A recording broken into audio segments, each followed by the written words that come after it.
Hello everyone, today we are going to solve the problem value equal to index value. So this program is about the giveaway array ARR. Our task is to find the number of elements or the list of elements whose value is equal to its own index value.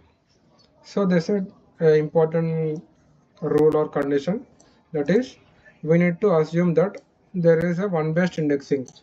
So normally we have a zero based indexing in an array or any list of collection of elements. But in this question also we have the zero based indexing only actually. But assuming there is a one based indexing, we need to solve the problem. So they also gave a note. There can be more than one element in the array which have the same value as its index. So need to include every such element's index following one based indexing. So leave that, but read it.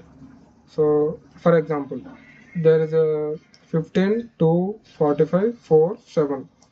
These are the list of 5 elements given in the input. So the output they give is 2 and 4. So what does it mean? So if you see as a one based indexing, what is the index of 15 is 1. So index value is 1 and the current value is 15, not matching. Index value is 2, also the value is 2, matching. So add it to result. So same for 45, 4 and 7. So in this way we need to solve this program, and they give the auxiliary spaces big O of k. K is some other side of space and the n is using a single loop they mean actually. So how to solve it? So the approach is,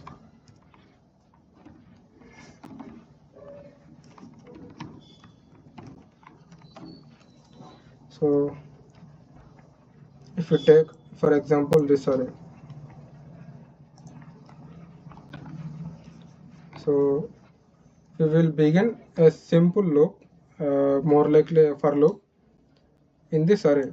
So the for loop, if you start from the first most index, it is the 0th index.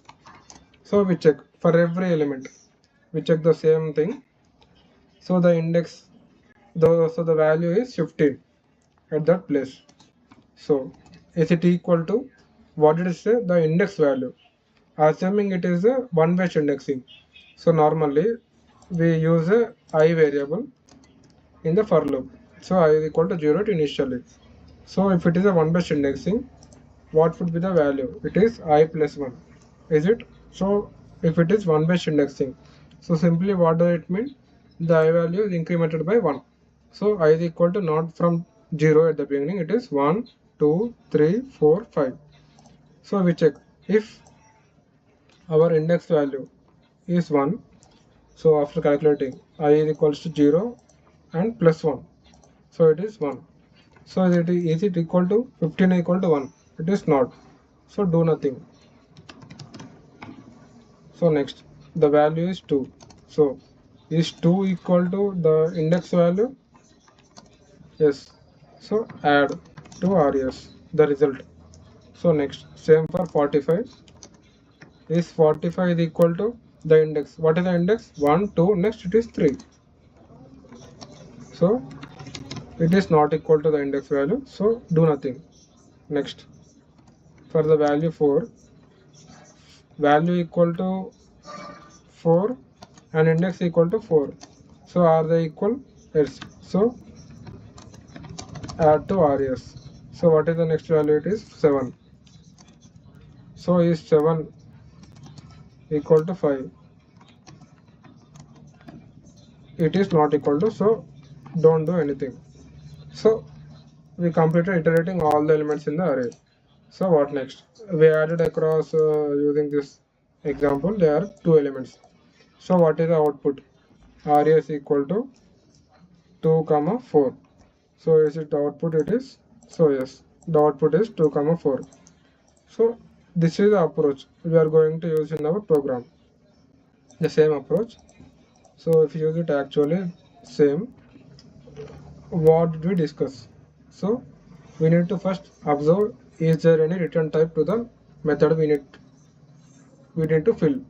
So we can see there is a return type. So simply copy and paste the same data type here and declare res is equals to how we initialize a collection.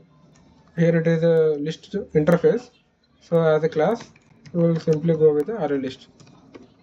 So that's it. The result declaration is over. So the remaining parts are just iterate, check with the condition, add to the result if condition is true. At last, return the result value. So let us do it. What did we say? We use a simple loop. So we know the number of iterations to be performed. So we use a for loop.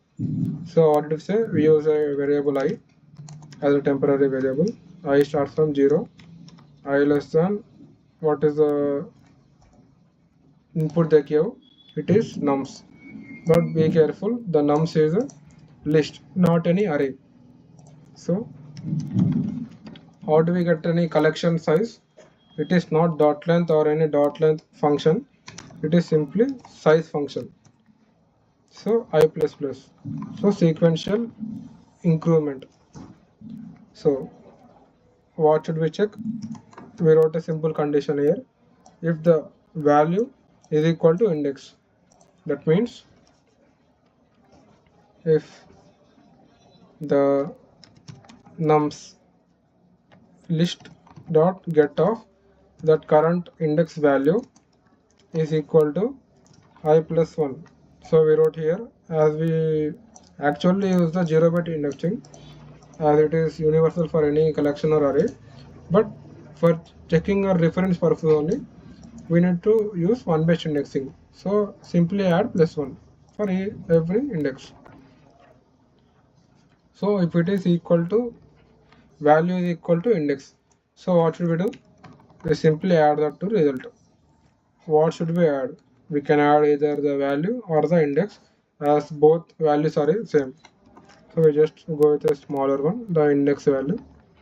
And after completing and finding all the elements, what we need to do? We need to return the value.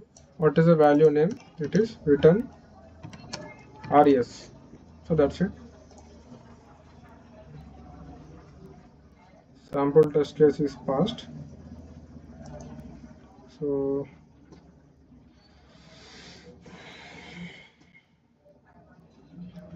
hidden test cases are passed. That's it.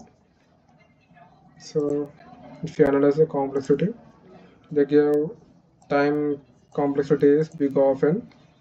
So we can see we use a single loop, no nested loops, and the loop depends on the size, or let us say n. N is the length of size or length of nums. So the time is, our code time is big of, we use a big O notation, big of n. N is the length of nums. So for space, we can actually see the length of result in most of the cases cannot be equal to the length of array. It is some another. So let us say it is k. We can also take any other name. Just it is not. We should show that the length of input is not dependent or is equal to the length of the actual space we are using. So let us say we need k, or we name the random size as k. So we can see our time is big of n, and the expected is also big of n. The space is big of k, or big of a, b, anything, and there is also big of k.